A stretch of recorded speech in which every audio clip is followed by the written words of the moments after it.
No one caught out that time. Mr. Gidas. Afternoon, my lady. Can you hear me okay, my lady? I can, thank you. As the inquiry is aware, the DA Group comprises 3 organisations. You're already familiar with the work of Southall Black Sisters, SPS, and Solace Women's Aid, SWA, from Module 2. The third organisation is the Latin American Women's Rights Service, LAWS, a by and for organisations supporting survivor victims of domestic abuse. The inquiry will hear from Gisela Vale, Director of LAWS, who will give evidence on behalf of all 3 organisations. The DA Group welcomes the findings of Module 2, which concluded that the government's response to the virus was too little, too late. This was particularly apparent in the government's failure to adequately plan for the widely anticipated consequence of lockdown, a significant increase in both the scale and severity of domestic abuse. As recognised in Module 2, these risks were foreseeable and indeed obvious. Over the next 3 weeks, the inquiry will hear evidence of the impact of government failures and will focus on the lessons that must be learned, on what changes would make a material difference in any future pandemic. In considering that evidence, we invite the Chair to bear the following points in mind. Firstly, domestic abuse affected different groups of victim survivors in different ways, with a particularly severe impact on Black and minoritised victim survivors, migrant victim survivors and disabled women. Vulnerabilities and forms of discrimination rarely exist in silos. Rather, the ways in which victim survivors experienced and responded to domestic abuse varied according to their intersecting identities and circumstances. Secondly, Module 10 presents an opportunity for the inquiry to examine, in practical terms, what would have made a real difference on the ground for victim survivors and the organisations supporting them. It is an opportunity to shed light on the many ways in which lockdown and the pandemic enabled perpetrators to continue and escalate abuse, including through novel forms of coercive control, while simultaneously restricting access to help, support, and routes to safety for victim survivors. We hope that, having heard this evidence, the inquiry will make recommendations to ensure that in any future pandemic, the foreseeable increase in the scale, severity and forms of domestic abuse across all groups of victim survivors, recognising the different impacts and different needs, is effectively mitigated. Turning briefly to the evidence. The reports and data from the violence against women and girls sector, official statistics and personal accounts, all contained in the DA Group's Rule 9 witness statement, as well as those publicly available, demonstrate a clear and sustained increase in domestic abuse throughout the lockdown period. In March 2020, SWA recorded a 117% increase in calls to its advice line, with the highest peak in demand for its services occurring in September 2020. Both increases occurred in anticipation of lockdown. Overall calls to SWA's 2 London advice hubs increased by 62%. As Ms Rahman Casey said this morning, between April and June 2020, SPS experienced a 138% increase in calls to its advice line. In November 2020, LAWS had recorded its highest number of new domestic abuse cases, more than double the number in February 2020. As reported in the Domestic Abuse Roundtable, that rise was attributable, insofar as it is possible to know, to increased opportunities for existing perpetrators and instances of people who had previously never experienced domestic abuse seeking support. These significant trends were mirrored across the wider sector, yet they were not reflected in reports to the police. Where there were increase of reports of domestic abuse to the police, these were almost entirely driven by third-party calls, often from neighbours who had witnessed or overheard abuse through walls and gardens. This raises a stark question, my lady. Why were so many women afraid to contact emergency services themselves during this period? Further, the evidence consistently demonstrates not only a rise in the volume of domestic abuse, but also a marked increase in its complexity and severity. Lockdown was unrelenting. There were few, if any, moments when perpetrators and victim survivors were apart. The conditions of confinement, combined with heightened stress and isolation, created an environment in which abuse could escalate unchecked and take new insidious forms. Children were no longer partially protected by school attendance and were forced to witness domestic abuse. Access to and use of technology essential for work, education and support was tightly controlled by perpetrators. And healthcare, while available to some, remained inaccessible to many.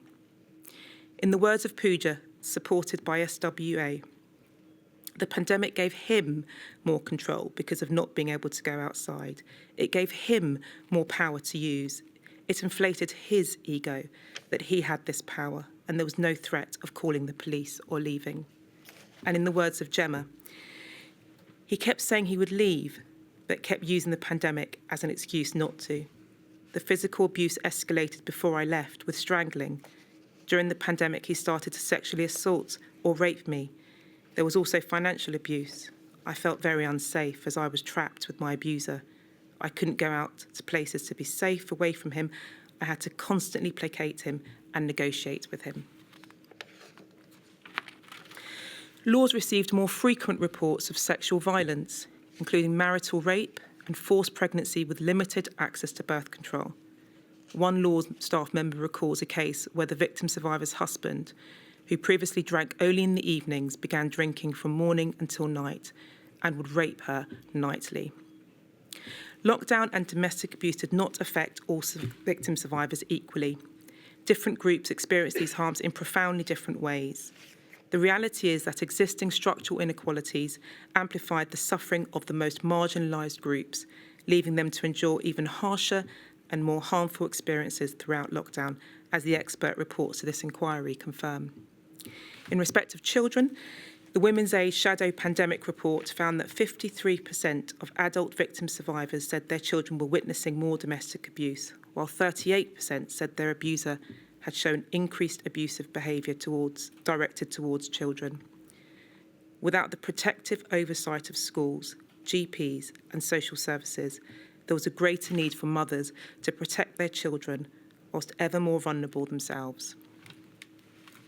Pre-pandemic, women from Black or minoritised backgrounds were already most likely to experience domestic abuse, including disproportionately experiencing particular forms of domestic abuse. IMCAR noted in their report titled The Impact of the Dual Pandemics, Violence Against Women and Girls and COVID-19 on Black and Minoritised Women and Girls, violence against women and girls increased for Black and minoritised women and girls, racialised discrimination and the disproportionate impact of structural inequalities also became exacerbated. Those in the LGBTQ+ community were also at greater risk of domestic abuse. As described by Professor Becerra's, domestic abuse and hostile behaviour at home, including feeling uncomfortable being themselves, being neglected and harassed by family and or housemates who did not accept them, pronouns not being respected, and a lack of understanding and or empathy about their experiences had a negative impact on respondents' mental health, compounding experiences of isolation and loneliness. In respect of migrant victim survivors, the Domestic Abuse Commissioner has described the concept of immigration abuse, widely recognised in the sector as a form of perpetration that uses the insecure, uncertain or unknown immigration status of an individual or their dependents to threaten, coerce, exploit and or subjugate them or their dependents as part of a pattern of control and or abuse and violence. Immigration abuse is used against migrants whose immigration status is insecure and against those who have secure status but are subject to a condition of no recourse to public funds. The abuse feeds off the context of the hostile environment, government policy that predated the pandemic and continues uninterrupted to the present day. The impact during the pandemic was that migrant victim survivors were deterred from seeking healthcare, including COVID-19 testing and treatment, and were afraid to seek help for domestic abuse due to fear of being reported to the Home Office or facing destitution. The DA Group will submit that having heard evidence of the potentially large numbers of migrant victim survivors affected by the combination of the hostile environment, the pandemic and domestic abuse, the inquiry must recommend that key aspects of the hostile environment, particularly healthcare charging, information sharing and restriction on access to public funds, be suspended in any future pandemic to ensure these individuals can access life-saving support and protection, no matter what their status. Such suspension would be an essential public health measure, allowing victim survivors in future pandemics to seek support, obtain healthcare and escape their abusers. As set out in the expert reports, disabled victim survivors were already 3 to 4 times more likely to experience domestic abuse prior to the pandemic. Lockdown and the reduction of social care services forced many disabled people into even greater dependence on their perpetrators. Refuge accommodation was often inaccessible to wheelchair users, while reliance on technology excluded those with learning difficulties, cutting them off from vital support. The DA Group's experience is that the pandemic led to a perfect storm of psychological distress for victim survivors because of intensified abuse, isolation from support networks, and reduced access to mental health services. The combination of increased scale, severity, new forms of abuse, and the difficulty in obtaining support have led to prolonged, long-term effects on survivors' mental health, which continue today. You will also hear of the impact on service providers, including their inability to meet surging demand or to offer suitable emergency refuge accommodation. During the pandemic, victim survivors required clear assurances of safety and stability before they could leave their homes. Yet in the context of overwhelming demand and services weakened by years of underfunding and dismantling, such assurances were often impossible to give. The DA Group will submit that in any future pandemic, the government must act swiftly to make empty properties available for emergency accommodation without making access contingent on benefit applications. The success of Everyone In scheme shows that it is possible where there is the will. Listening to and understanding the experience of the sector, particularly those working on the front line, responding to victim survivors' complex and multifaceted needs is essential in order to formulate the most effective recommendations for future pandemics. That sector must be properly funded and supported if it is to be utilised. This inquiry, my lady, is in a unique position. Across its 10 modules, it has drawn on evidence from every part of society and institution and considers a wide range of issues. At its heart, however, are the lived experiences of individuals. For victim survivors, those experiences were frightening, persistent, and have left long-lasting trauma.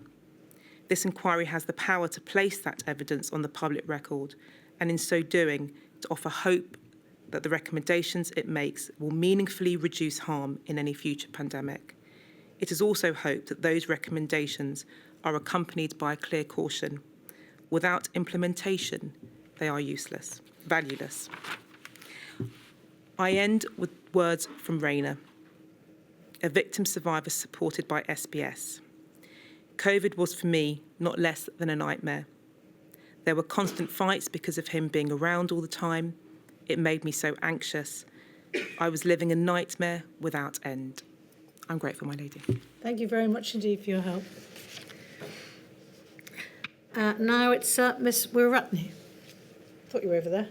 I'm over here. Thank you so much. Can you hear me? I think. I can, thank you. My lady, I represent the Migrants' Rights Consortium, or MRC, along with Rowena Moffat and Lamisa Iqbal.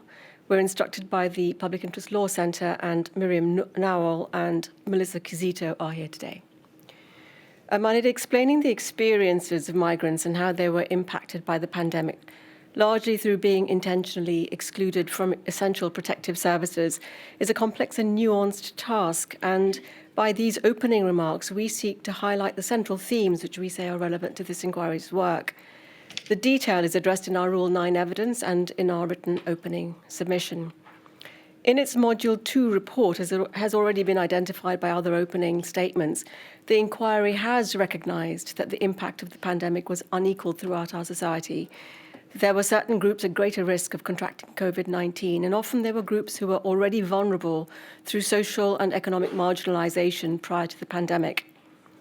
In that Module 2 report, the inquiry found that the government well understood that some groups, such as members of certain ethnic minorities, were more vulnerable to the virus than others, and that the position of these groups was not considered adequately or sufficiently speedily by the government.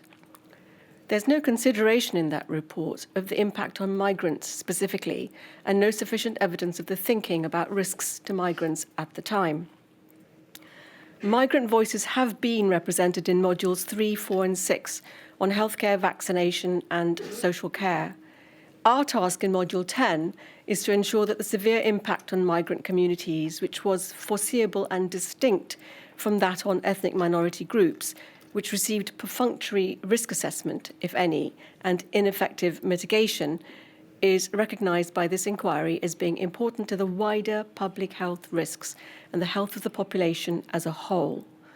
It was foreseeable and distinct for one simple and readily identifiable reason, which is that for migrants, their pre-existing vulnerability was in many essential respects structurally embedded in our services through immigration law and policy.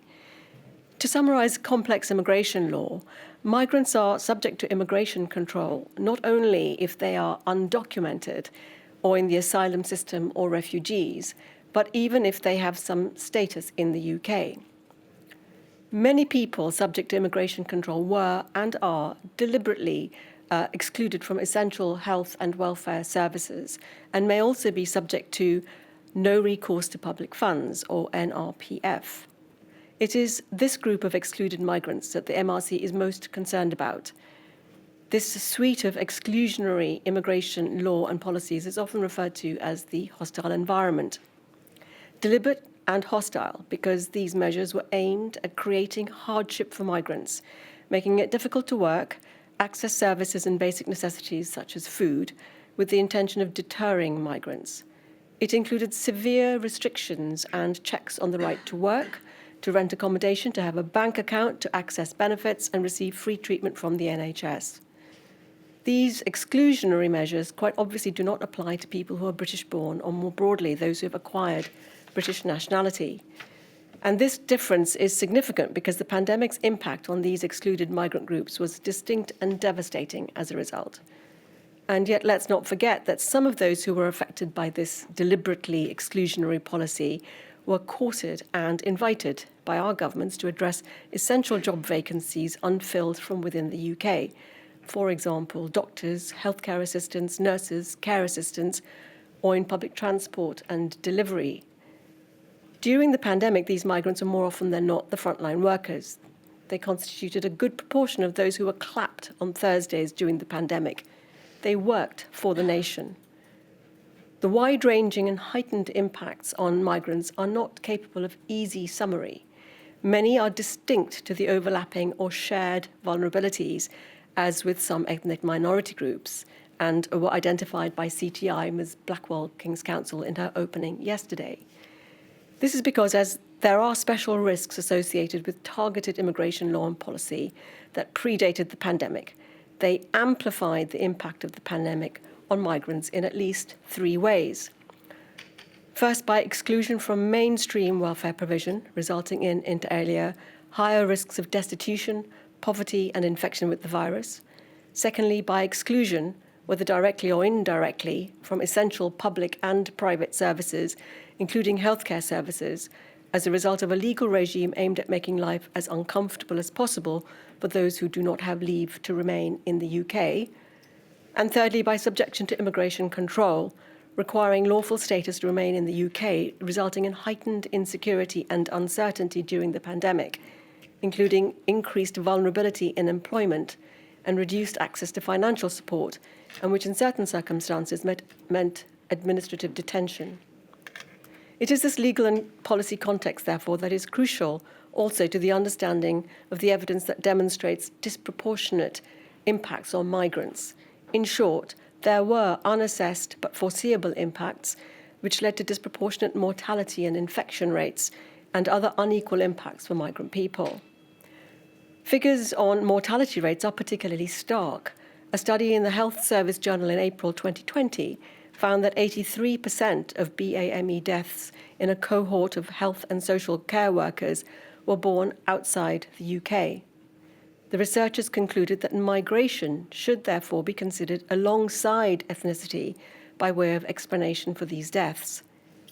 And this reflects other research showing that, for example, Filipinos working within the NHS represented an estimated 22% of deaths in NHS nurses, while comprising only 3.8% of the nursing staff population.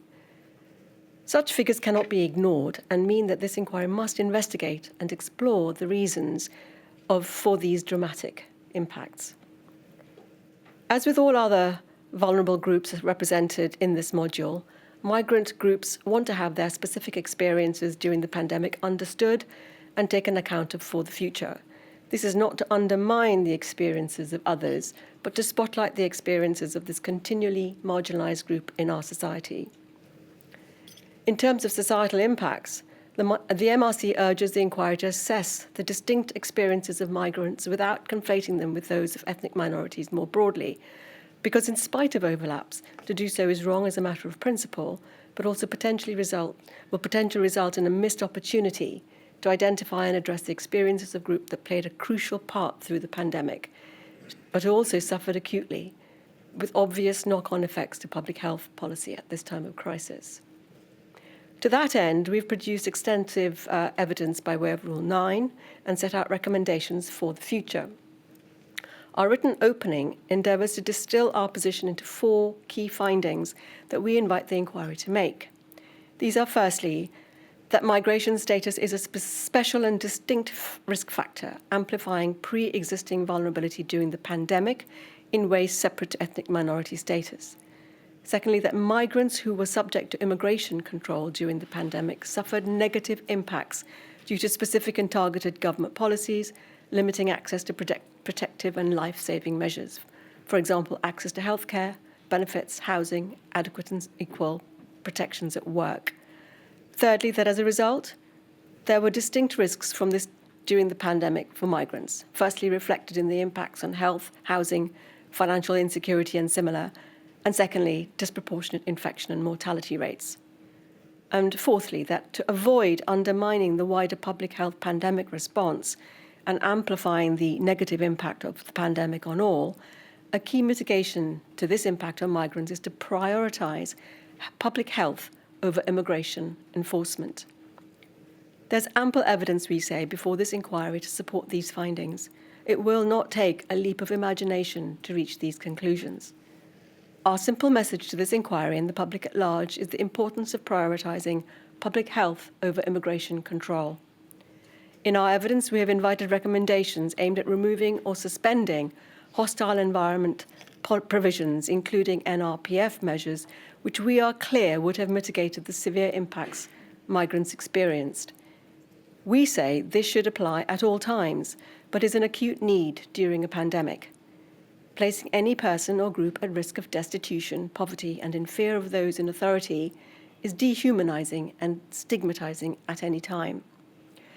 During a pandemic, it also risks the health and mortality of everyone, the public at large. When this is a consequence of deliberate law and policy, it begs serious questions about the state of our society. The pandemic has exposed the vulnerability of an already vulnerable group of people through the effects of an unedifying suite of government policies. In this module, the MRC consists of 9 organisations that played a significant role in supporting people who were subject to the negative impacts of immigration law and policy during the pandemic. This is the largest cohort of such organisations as this inquiry has heard from within a single module. There is evidence we have submitted extensive hands-on experience and expertise in relation to the struggles of migrants during this period.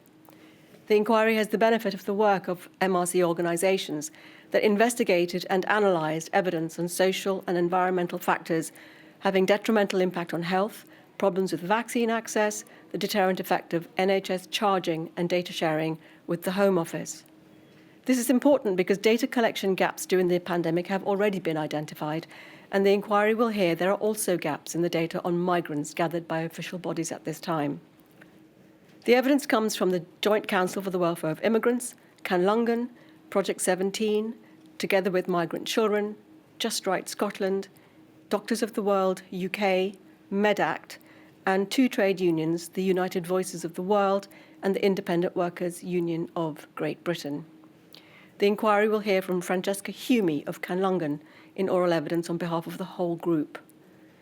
During the pandemic, these organisations worked to support thousands of migrants and children and families, those who needed to access the immigration and asylum system to secure their immigration status and avoid the uncertainty and insecurity of falling foul of immigration controls, thus risking destitution, detention, and infection.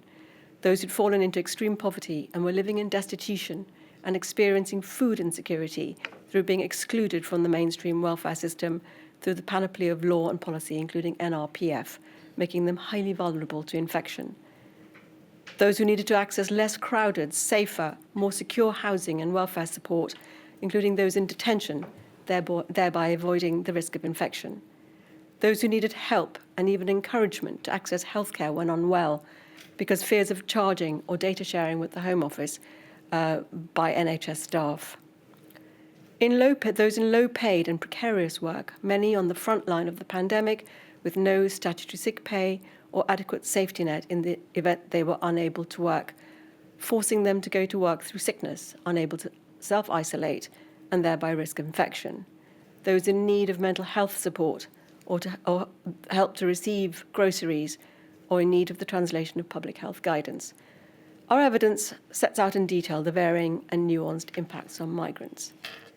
And just briefly, by way of illustration, some of MRC's evidence of the barriers migrants experienced by reference to accessing food is that the only means of collecting subsistence payments was in person, meaning a trip on public transport and exposure to the virus. Food vouchers were used more widely, and migrants faced challenges using them because they often relied on markets and outlets providing culturally appropriate goods where vouchers were not accepted.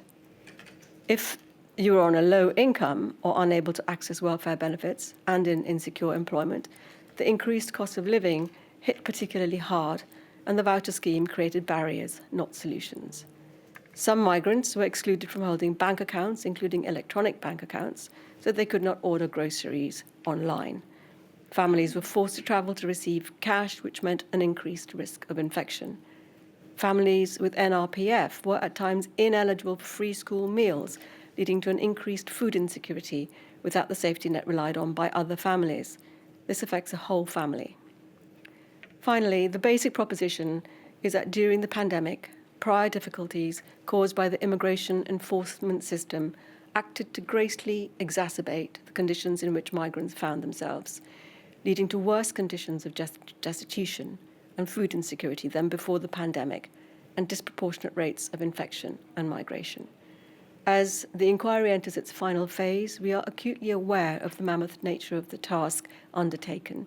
We are enormously respectful of the rigour and integrity with which the inquiry has carried out its processes and its primary purpose to get to the truth and make a meaningful difference to any future emergency or pandemic. Our task is to ensure that the effects on migrant communities are fully recognised. Thank you, my lady. Thank you very much for your help. I'm very grateful. Mr. Westgate, I think you're over there. My lady, yes. I appear on Shelter, a national charity that, among other things, campaigns to tackle the root causes of homelessness and poor housing.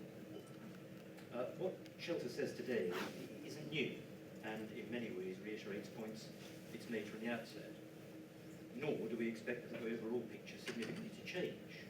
For the most part, the evidence suggests a consensus on these issues, which only serves to reinforce what we say. Each of Shelter's points comes back to a common starting point. There's a housing crisis in the UK and a chronic lack of access to decent and affordable housing in London. This was fully present. I've realised that I haven't had my microphone on. It's my fault, and my transcript's not running at the moment, so I'm afraid I couldn't spot whether stenographer could. Has anybody else got access to the transcript to know whether the stenographer's got it down? Oh, I've got some nods and some shaking of heads. Yes, she has. Yes.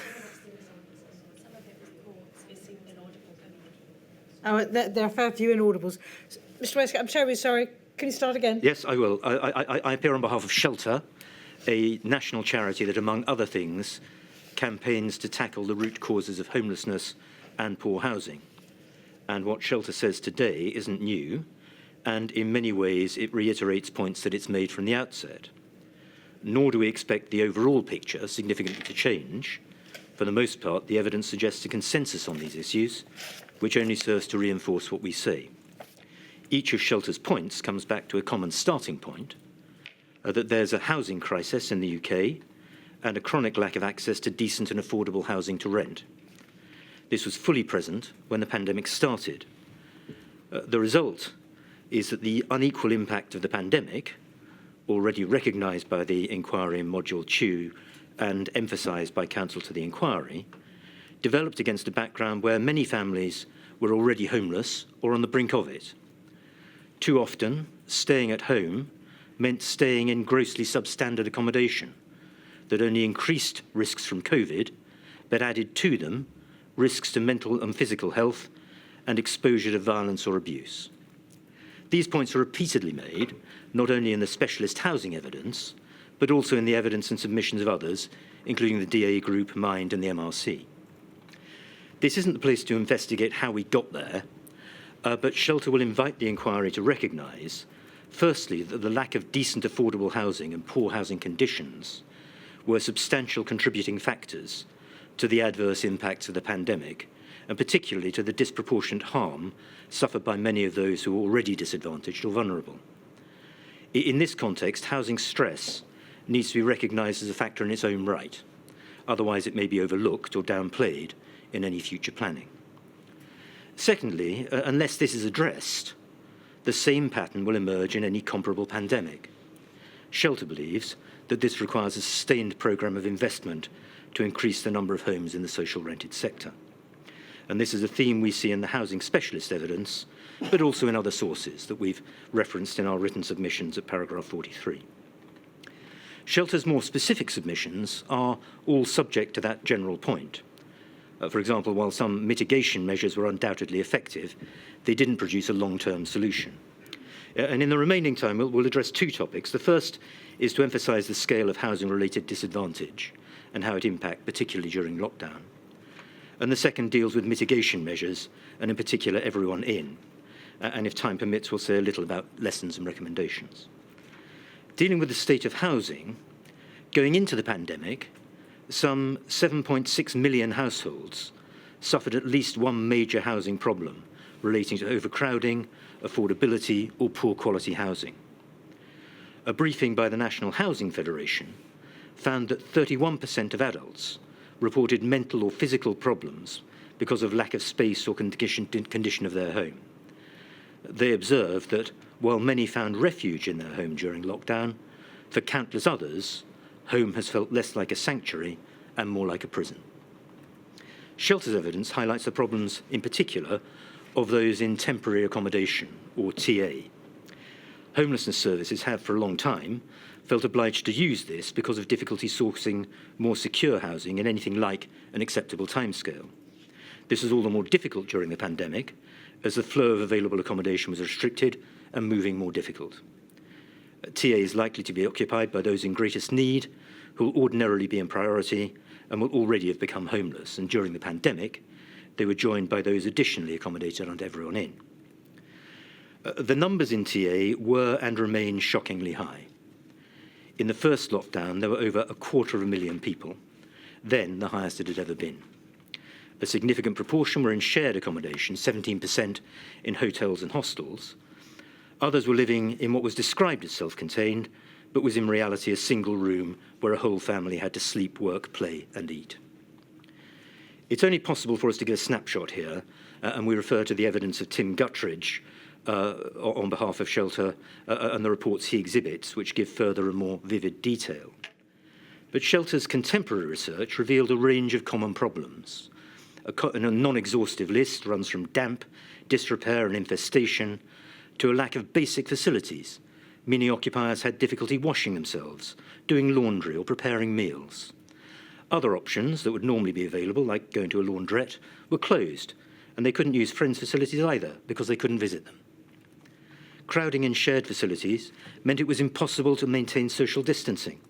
Some shared with people who didn't respect the rules on this, making the environment threatening, and even without COVID, 29% said they felt unsafe in temporary accommodation.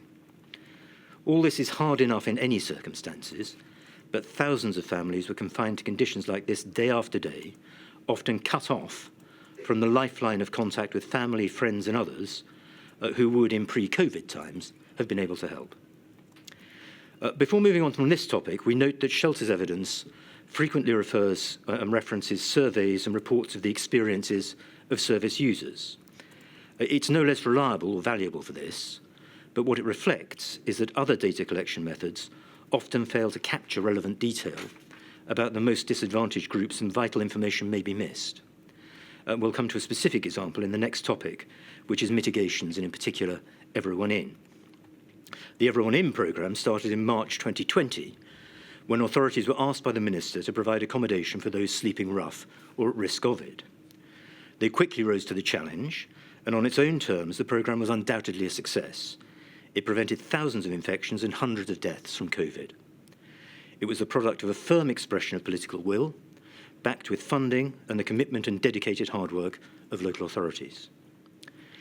However, there were shortcomings, each of which we suggest could potentially have been resolved with clearer guidance and planning.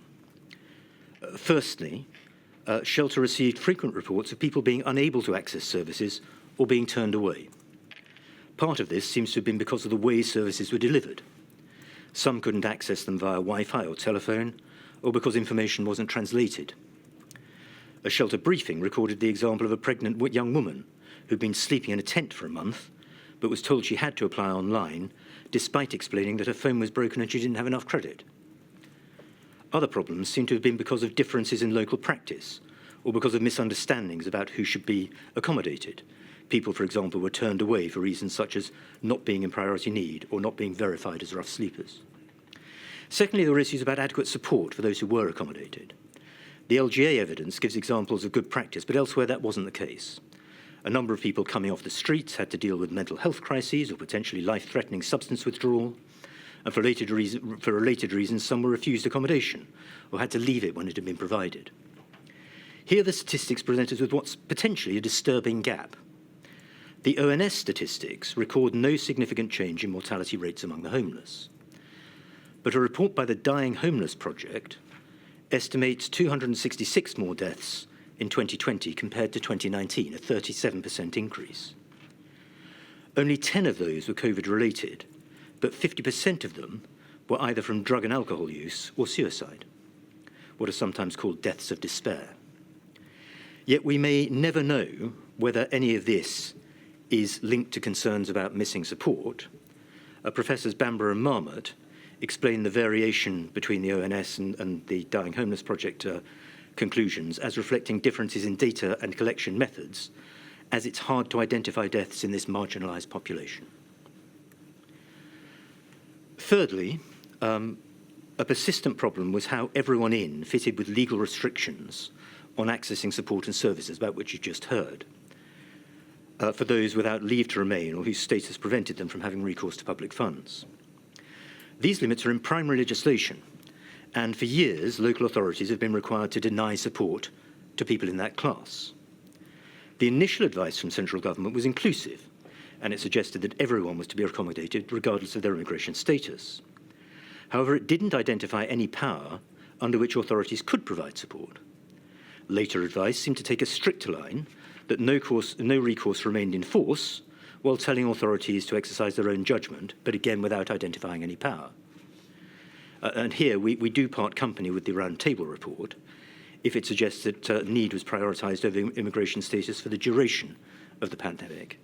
As it continued, authorities didn't know where they stood, and this was a source of confusion, sometimes blocking help. And the Shelter briefing records that one authority initially provided support but then terminated it, having been told there was no power to provide it. Eventually, the High Court did identify a power, but that wasn't until early 2021.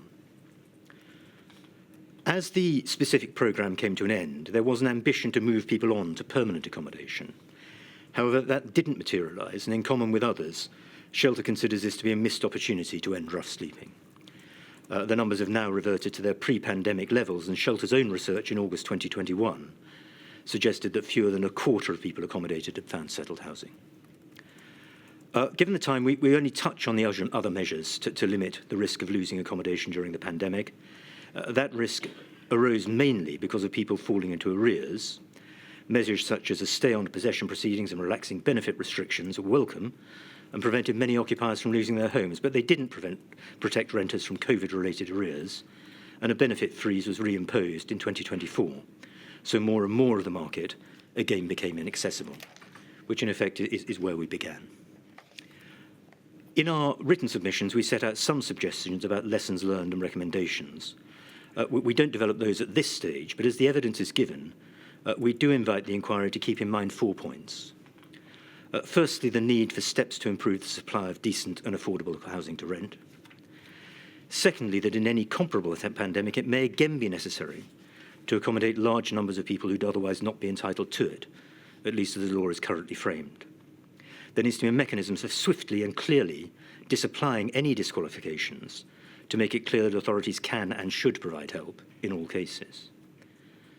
Thirdly, planning needs to include a recognition that more support is likely to be needed than simply the provision of bare accommodation, and to ensure that systems are in place for effective joint working between housing and other agencies.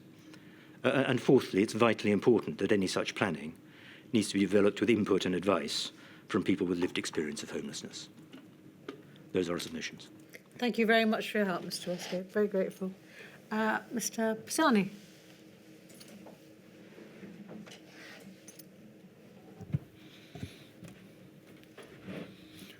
My lady, am I audible?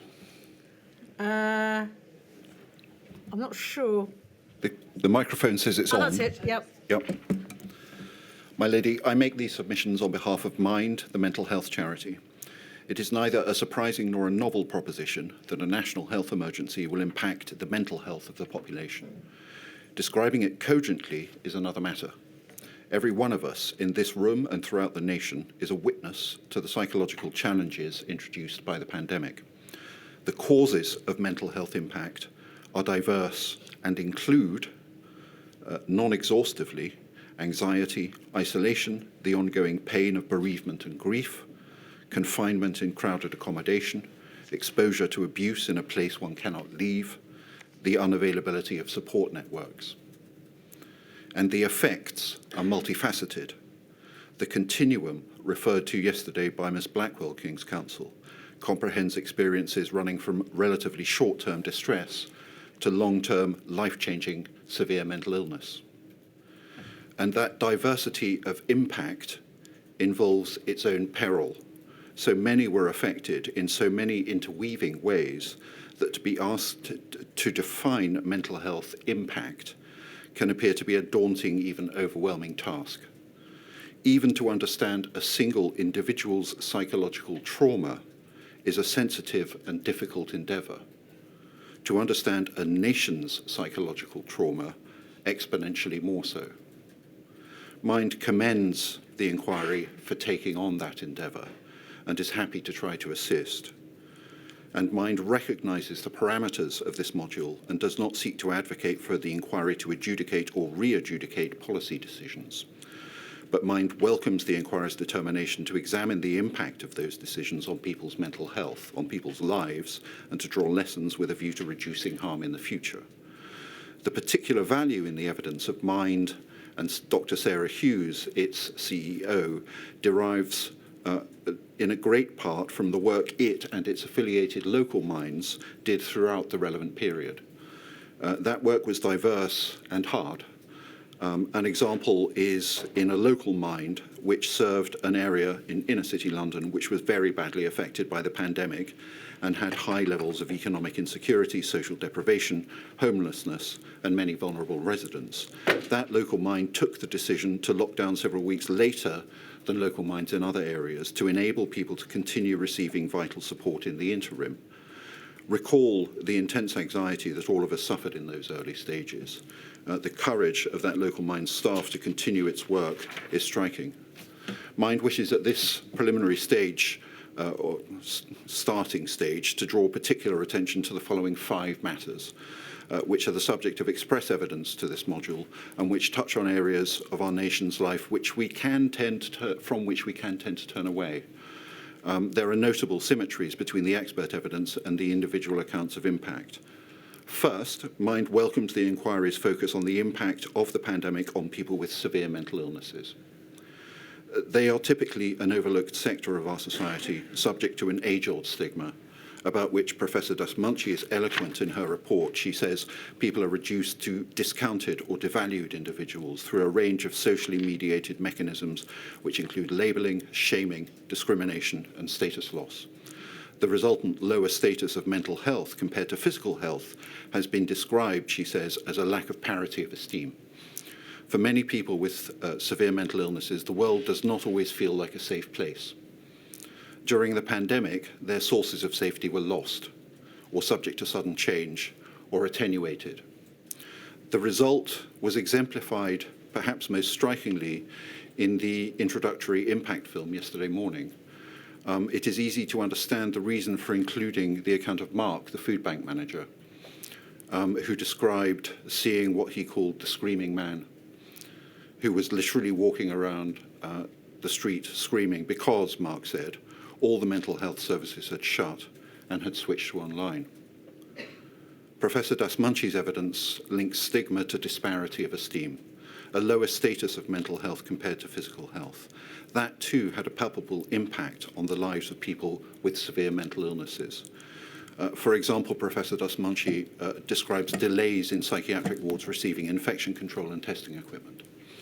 That is evidence to this module of the link between stigma, disparity of esteem, and a real impact on the lives of people in psychiatric hospitals who were, by definition, reliant on the institution for the protection of both their mental and physical health, for their safety.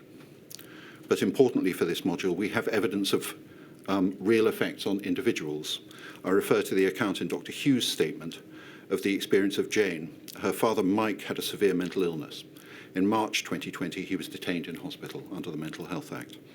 He got the virus, and 3 weeks after he was admitted, he died in general hospital from complications from a COVID-19 infection.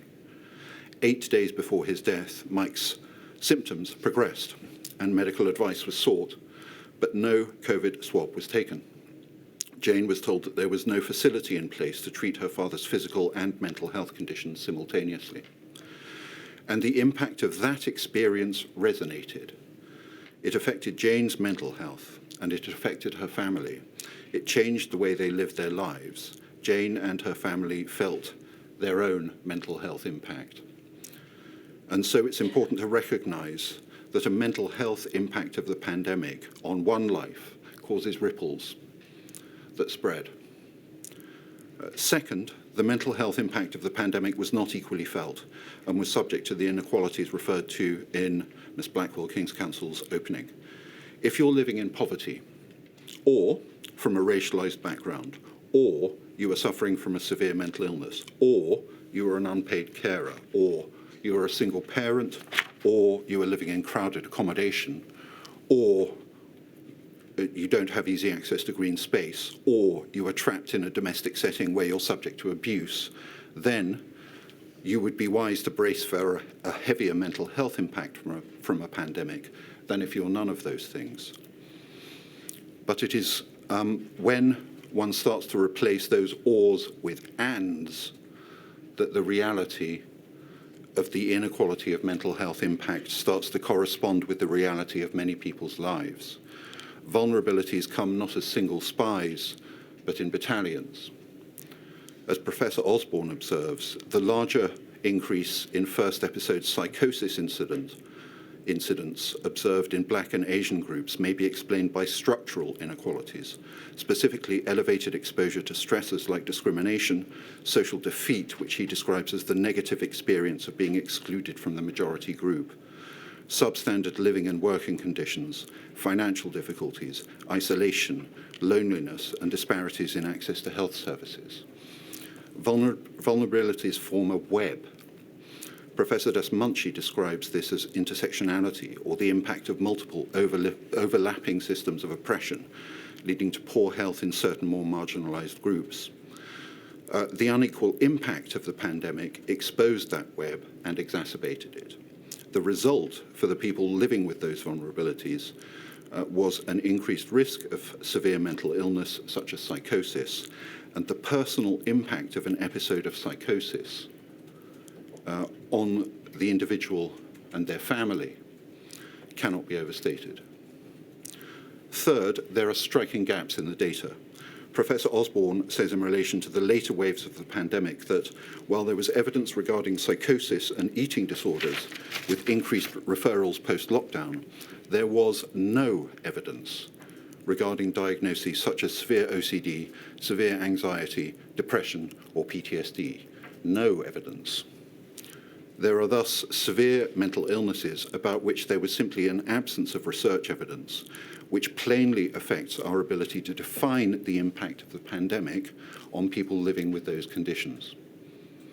Professor Dasmunci observes that the absence of data affected her ability to define impact on people with those illnesses. She says it makes it, quote, difficult to draw clear-cut conclusions, and says this lack of evidence was particularly noticeable when trying to assess whether certain socio-demographic or protected characteristics of people with SMI contributed to more disparate outcomes. Absence of data is not absence of harm, and it is an obstacle to effective planning. As Professor Stuart Brown reports, despite efforts to include vulnerable populations, the evidence consistently reveals a lack of sufficiently detailed or disaggregated data for many specific focus areas outlined in our research protocol. This evidence, this prevents a nuanced understanding of the pandemic's differential impacts and hinders the development of targeted policy responses. Fourth, the impact on detainees, whether in prison or hospital or immigration detention, where mental illness is a common, all too common experience. The people in those settings are archetypally on the margins of society and are reliant on the state for the protection of their physical and mental well-being. The evidential picture is of increasing need for support, accompanied by an attenuation in its availability. In prisons, for example, there was a reduction or simple cessation of access to therapy and support. At the same time as greatly increased isolation. Remote support is not a panacea, and, for example, is of little use if you're isolated in a cell for 23 hours a day with no private access to a phone. The evidence suggests that women were especially badly impacted. 76% of women prisoners reported mental health problems in a 2021 to 2022 survey.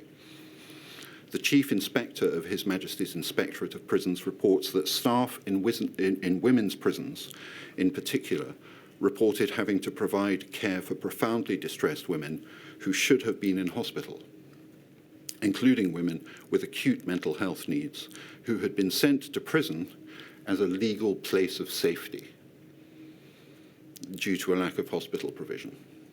Mind agrees with the Chief Inspector that this was inappropriate and suggests that the experiences of acutely vulnerable detainees and staff that places that should be safe were not safe evidences a significant indirect effect of the pandemic. The lack of safety across the nation in relation to mental health impact and people struggling with their mental health is a consistent theme in the evidence. Fifth, a broader theme is again consistent across the evidence in the coincidence between a surge in people's need for mental health support alongside an experience of reduced availability and diminished quality of support. At precisely the moment demand for mental health care and treatment was escalating, the system's capacity was contracting and was subject to rapid change. The logical outcome of that coincidence is that the mental health impact on individuals, whether they fell, wherever they fell on the continuum of need, was twofold: increased vulnerability to challenges to mental health and reduced access to the support that was needed to mitigate the impact of that challenge. Finally, Mind considers there to be great value in a recognition of the mental health impact of the pandemic and of understanding the people it hit hardest, because it can inform planning for the next pandemic. We know that a future pandemic is likely to be a question of when and not if. When it does hit, there will again be a mental health impact. The evidence demonstrates that the mental health impact of the COVID pandemic was profound, that it was unequal. The shape and depth of the scars, to adopt a term from yesterday's opening, left by the pandemic and the response to it are not uniform. And it is likely to be enduring next time as it is this time. Hindsight enables foresight. The logical purpose of examining impact is not merely to describe it, but to seek ways to mitigate it. The evidence before the inquiry in this module permits that exercise to be undertaken, planning and preparation. Mine therefore says that planning must include, first, early identification of groups that are at high risk of peril to their mental health. Second, explicit modelling of mental health consequences of disease control measures. Third, ensuring surge capacity in community and inpatient services. And fourth, addressing data gaps that obscure vulnerability. My lady, those are my submissions on behalf of mine. Thank you very much for your help, Mr. Pisani. Given the stenographer's been had a long day so far, and my transcript needs sorting, I shall return at 3:05. All rise.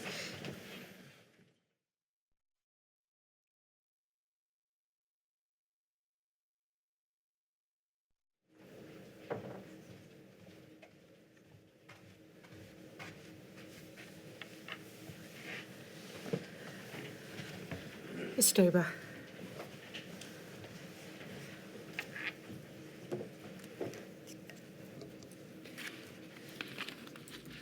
My lady, I represent the interests of the Local Government Association and the Welsh Local Government Association. This final module closely concerns the LG and WLGA's member authorities. Its focus is on, in turn, on the impact of key workers, most of whom were either employed or deployed as local authority staff, and on those in need of local authority services, such as the most vulnerable, the bereaved, and those with mental health issues and well-being requirements.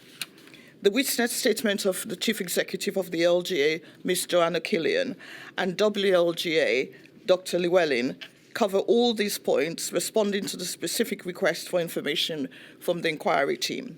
The team will find that, taken as a whole, their statements provide the necessary detailed evidence for the inquiry to adopt in its description of these impacts, amongst others, and to use in framing useful and practical recommendations for the future.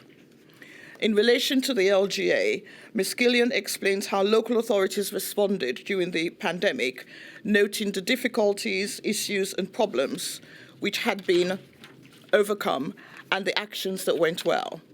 In this opening, I can only summarize significant themes in her evidence, but in doing so, I hope I shall be encouraging the inquiry to see where a deeper look at the evidence is essential. I must start by emphasizing the importance and significance of the LG's contribution to this module. Thus, Ms. Killian notes how during COVID, the LG undertook a key role in communicating impacts to government, described in the witness statement as being the ground truth, that enabled policy responses to be developed and being rooted in reality experienced by local government as the pandemic took hold. In this role, the LGA captured the lived experience of member authorities on the ground through multiple forms of engagement, fed this detailed specific knowledge to government, worked with government to do its best to ensure the policies and decisions were informed by and reflected local reality. Her evidence contains 5 parts that address the 5 specific areas noted in the inquiry's request. These concern local authority key workers and the workplace conditions, vulnerable groups, housing and homelessness, bereaved services and funerals, and community-level sports, leisure and culture. To provide some focus for the module, I will add only a few comments concerning each part, starting with the impact on key workers. Ms. Killian emphasised the range and burden of local government responsibilities, explaining that all local authority officers were key workers. The LGA particularly asked inquiry to note her evidence as to their contribution, the impact of COVID, and the significant personal cost that entailed. Regarding vulnerable groups, she notes how beyond the clinically extremely vulnerable cohorts, councils had responsibilities to address many other potentially vulnerable groups due to several factors that set out in her statement. The significant challenges around the quality and accuracy of data around the local CEV population provided by government and the NHS to councils significantly hampered outreach by local authorities, and which must not be repeated in future. Though councils ensured emergency food supplies reached CEVs, there were numerous issues. Procedures were adapted as the definition of CEV changed, eventually leading the LGA to co-designing improved support models. Social workers and support staff worked with schools and community partners to keep children safe, especially during lockdown, but regrettably, a lack of adequate national planning for non-pharmaceutical interventions led to negative impact on children's mental health and school readiness. Children with disabilities and special educational needs were particularly affected, with ongoing consequences for them and their families.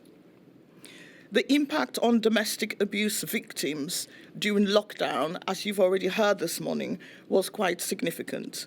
Government guidance led to closures of hotels and similar accommodation, impacting rough sleepers and homeless households, with the LGA escalating concerns to the Ministry of Housing and Local Government. Housing and homelessness. Ms. Killian's statement explains in detail how COVID impacted on housing and the need to support homelessness. Briefly, the Everyone In initiative, which you've heard about this morning, which required councils to rapidly rehouse people sleeping rough or in unsuitable accommodation, was very important. The guidance and funding from central government were challenging. And indeed, there are many other vulnerable groups that it did not adequately cater for, according to information from Centrepoint. Thereafter, homelessness and the cost of temporary accommodation increased because of the economic impact of the pandemic, making a careful, sustained effort a clear necessity. Bereaved families and funerals. The inquiry knows well how COVID brought many sudden, unexpected deaths, and therefore the impact on bereavement was huge. Briefly, local authorities as registrars and operators of cemeteries and crematoria witnessed the pandemic's impact on the bereaved daily. Councils faced unclear guidance on funeral attendance and had to balance supporting families with staff safety. Initial confusion arose due to lack of pre-pandemic planning and inconsistent guidance on funerals, cemeteries, and crematoria operations, leading to risks for council staff and families. Clarifications and amendments came later. The LGN councils pressed the government for clearer guidance and responsibilities regarding funerals and for amendments to regulations to clarify cemetery operations. Councils struggled with shortages of PPE and concerns about staff availability due to COVID illness or self-isolation. While the Coronavirus Act granted powers for transportation, storage, and disposal of bodies, no local authority areas were designated under these powers during the pandemic. Impact on leisure and community services. Briefly, Ms. Killian also notes, for example, the role of local authorities in providing leisure and community services across England and Wales, providing over 3,000 leisure facilities and also maintained parks and green space. The issue concerning securing access as far as possible to these important facilities during COVID were noted. how the closure of cultural, sports, and leisure facilities affected mental health and well-being, and how when alternative access was made. How the LGA worked closely with the Departments of Culture, Media and Sports, and how innovative steps were taken to develop online provision. Her statement provides much detailed information as to the steps taken to meet new needs under lockdown, to provide innovative solutions to maintain access and social morale. My lady, I now turn to the submission for WLGA. In his witness, Dr. Llewellyn, the Chief Executive of WLGA, explains how the Welsh local authorities responded during the pandemic, noting both the difficulties, issues and problems which had to be overcome and the actions that went well.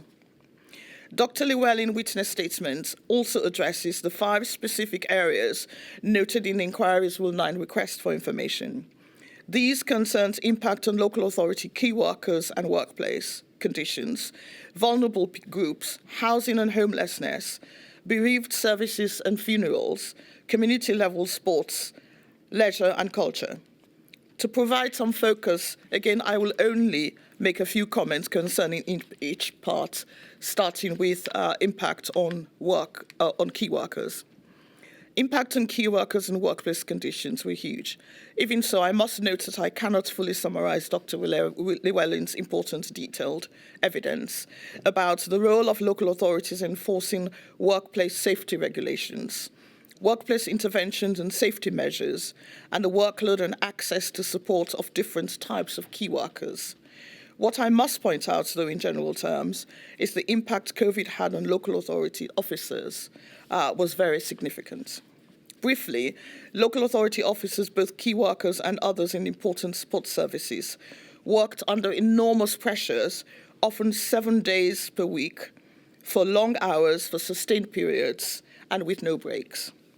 Key workers in frontline and personal contact services were at great personal risk of contacting COVID-19, with higher infection rates apparent than for those key workers based in offices or working from home.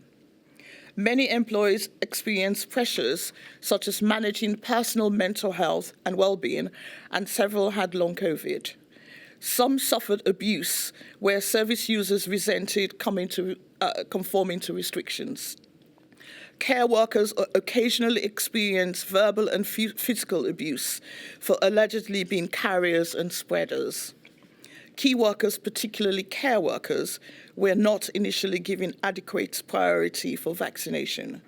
Much of this was a result of restructuring and new work patterns, which COVID caused, because councils had to rapidly redesign services, redeploy staff, and introduce new operating models. Many of their employees were designated as key workers. Some employees volunteered to temporarily change roles. There had been no preparation for pandemic. These workforce changes had to take place at speed. WLGA played a pivotal role in many workforce-related matters, providing leadership and expertise. Dr. Llewellyn's evidence also explains how swift action for measures to support staff were needed. They included flexible working, PPE provision, mental health support, and appropriate financial recognition. Social partnerships with trade unions and government was central to workforce planning and adaptation. Impact on vulnerable groups. Dr. Llewellyn's statement sets out in detail the impact of COVID on vulnerable groups in Wales. He provides a detailed picture of the programs and steps taken to meet the needs of vulnerable persons during the pandemic. He notes the challenges local authorities faced, including those rising from digital exclusion and because of the limits on access to services for those living in remoter rural areas. Housing and homelessness was a special cause of vulnerability, especially because of the impact of lockdown measures, the diminished opportunities for work, and the greatly increased workload for local government officers during the pandemic. There were significant challenges in accommodating rough sleepers, managing early prisoner releases, and suspending evictions. The number of people in emergency accommodation rose sharply during the pandemic, with ongoing pressure on councils. Hotels and guest houses were opened, then closed, and later reopened to accommodate the homeless and vulnerable groups.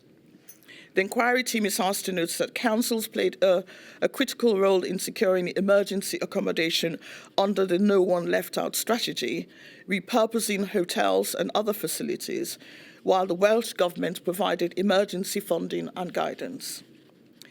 Bereavement services. Local authorities had statutory duties for funeral provisions, cemetery and crematorium operations, and death registration.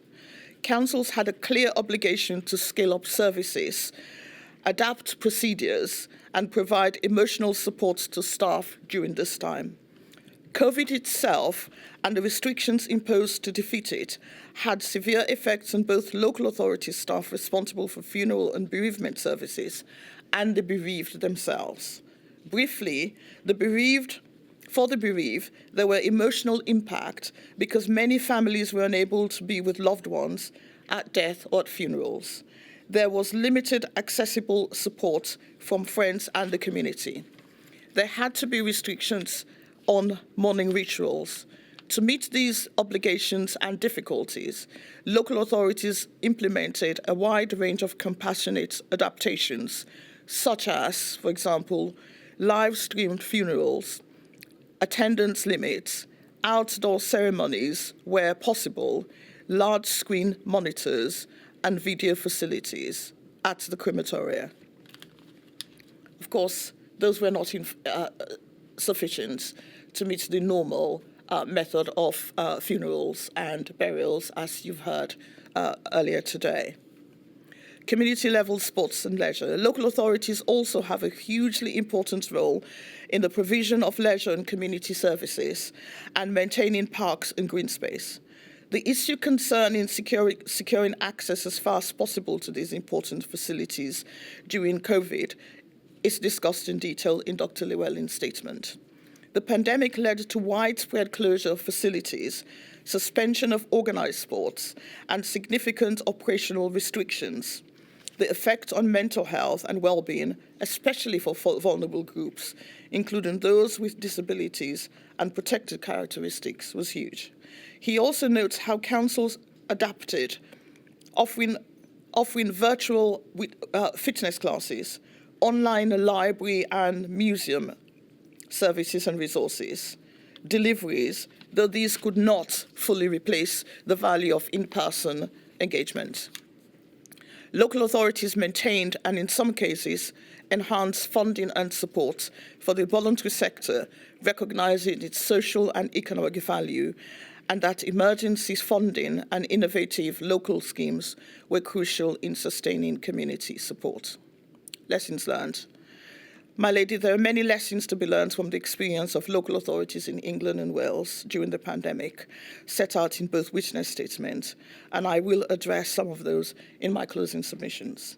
Both the LG and WLJ are grateful for the opportunity to take part in the entire inquiry and stand ready to provide any such further assistance as may be required. Thank you. Thank you for your help, Mr. Ober. Very grateful. Mr. Jacobs, again last, but again not least. My lady, these are the opening submissions of the Trades Union Congress. The members of those unions affiliated to the TUC span a range of sectors profoundly affected by the COVID-19 pandemic. They include key workers in construction and manufacturing, railways, aviation, education, food industries, retail, communications workers, fire and rescue services, the civil service, the arts, and health and social care. In these opening submissions, we pay tribute to the resilience of the UK workforce. We address the impact suffered by key workers, and we outline the context to and drivers of that impact. First, the tribute. That the country did keep going during the pandemic stands as a great testament to the spirit and resilience of the UK workforce. There were not accounts of factories being unable to operate, of schools having to turn away the children of key workers, of parcels going undelivered, or shops not having the staff to stack shelves. Key workers turned up and carried out their duties when so many of us were in lockdown at home. They did so despite the terrible risks and challenges, and despite often great concern as to the decisions being made by the government on their behalf. The evidence in this module ought to reflect that admirable resilience and sense of national purpose, alongside the adverse impacts which many key workers suffered. Second, impact. This module will have the benefit of 4 witnesses jointly giving evidence on behalf of the TUC, who will describe the impact on workers in a range of sectors. My lady, they will be more illuminating than their lawyers, and we don't seek to canvass their evidence now. We do, however, emphasise that many of the most affected sectors are not often recognised as the most affected sectors. And if in the throes of the pandemic there was a renewed appreciation for postmen, for those who stack our shelves and others, many such workers perceive that the renewed appreciation dissipated just as quickly as it appeared. We also emphasise that many of the most affected sectors are those in which workers already suffer the perils of insecure work and of poverty and of health inequality. In 2020, for men, the highest rate of death involving COVID-19 was in elementary workers, which include security guards, catering assistants, refuse workers, and cleaners.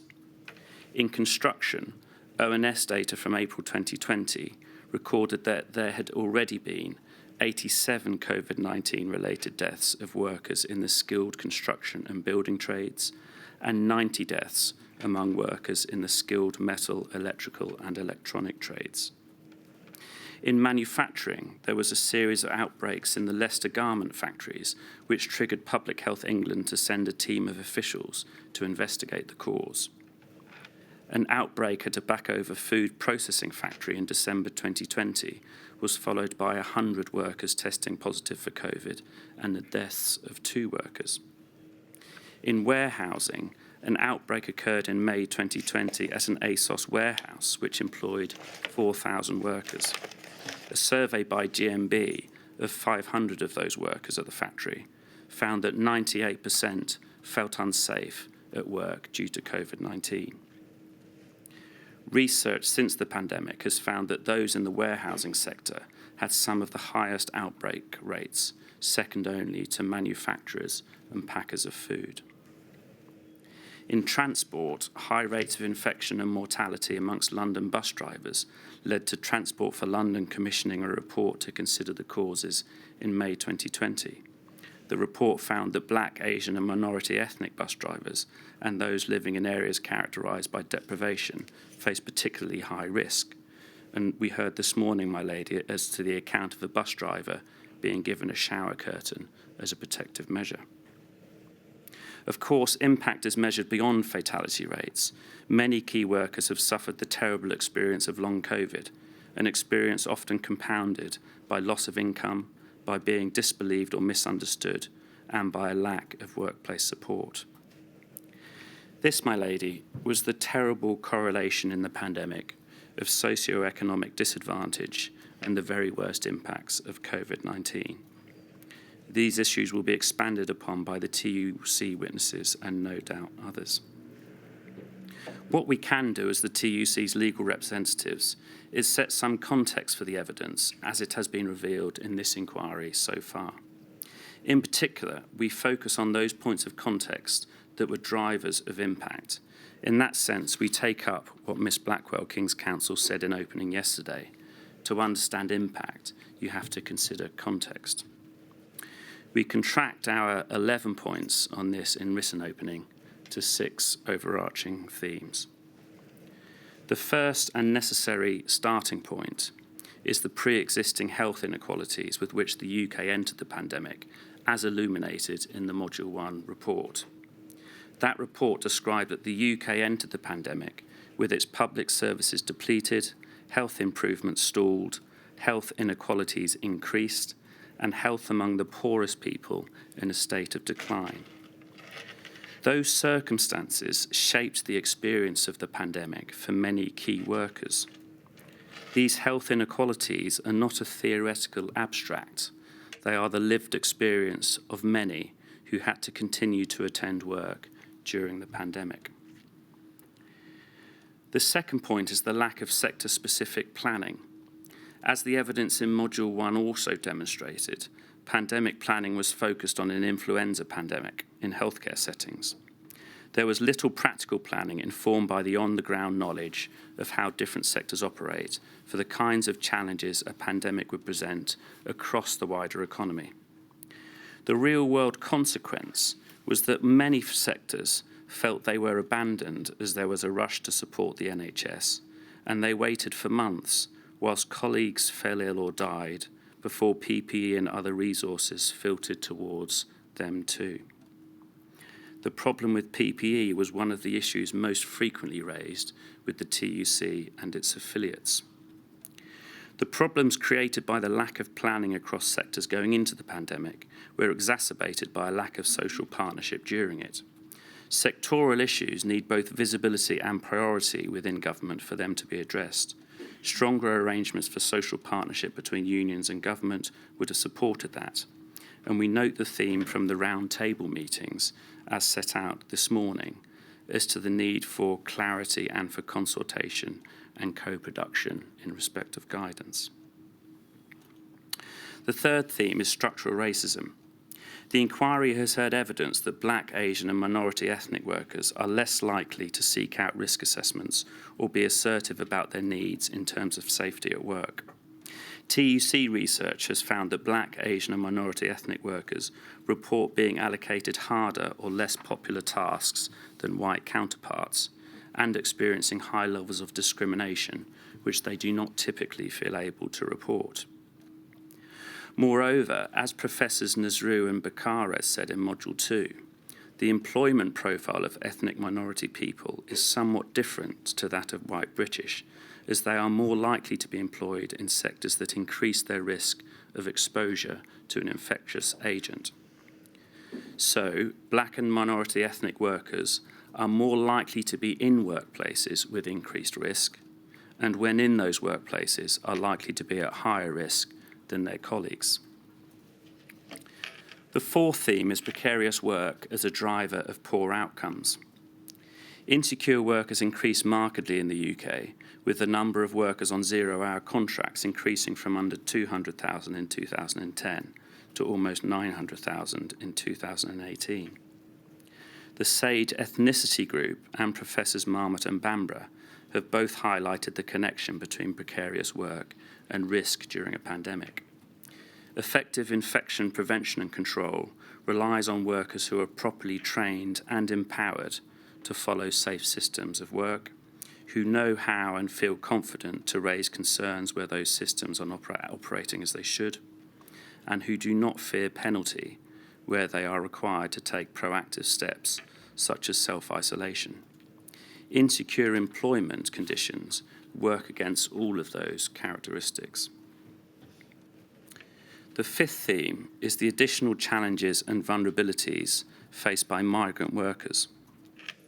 Migrant workers are disproportionately represented in precarious forms of work, but additional layers of insecurity also arise from the risk of job loss impacting upon migration status.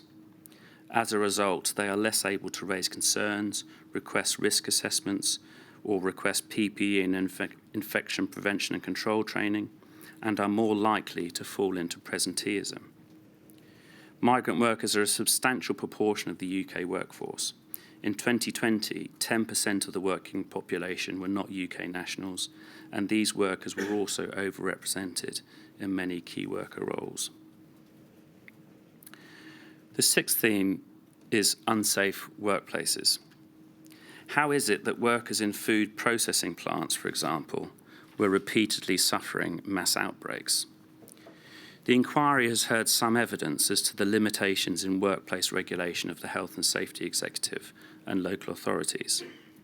Alarmingly few in-person inspections took place during the pandemic, despite elevated risks, and it was all too easy for employers subject to COVID-19 spot check inspections to say over the phone that yes, they were following the guidance to a T. As we said in our opening to Module 1, to a worker sitting on a processing plant who may already be suffering the disadvantages of low pay in insecure work and suffering the associated poorer health outcomes, an effective health and safety regulator may be the difference between working in an environment with or without adequate measures such as social distancing and PPE.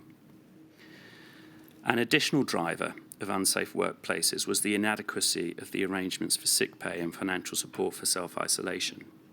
My lady, as your Module 2 report observed, a factor contributing to the risks was the ability to self-isolate without financial support. The report noted that these issues persisted throughout the pandemic and inevitably contributed to the disparities and unequal impact. Those inadequacies in financial support abandoned the most vulnerable workers who already faced the greatest risks. Those, my lady, are the points of context which the inquiry is invited to keep in mind as it proceeds through this module. Finally, it is perhaps premature to make this closing observation, given that it is the opening rather than closing of the hearings in this 10th and final module. But, my lady, as I'm unable to attend the closing submissions, perhaps you will allow me. In June 2023, in the opening to Module 1, I turned to the theme of resilience and suggested that, having then reached the foothills of the inquiry, a reservoir of resilience upon which we would all be dependent is yours, and that we stood ready to assist. At least I intended to say that, but I accidentally said we stood ready to resist. My lady, an unfortunate opening. I hope that as we look at this inquiry from the perspective of its closing rather than opening module, we, on behalf of the TUC, have indeed assisted. My lady, we are grateful for your efforts and the many who have assisted you. I heard what I wanted to hear, Mr. Jacobs, and you have been of great assistance. So I'm sorry you can't be here on the final day, but thank you very much for all your help. Thank you. Very well, that completes the opening submissions for the call participants, I think. Is that cool? Everyone's done some excellent timing. Bodes well for the rest of this module. So thank you, everybody, for your very helpful contributions and your excellent punctuality. And I shall return for 10 o'clock tomorrow when we start the evidence. We do. Thank you very much. Thank you.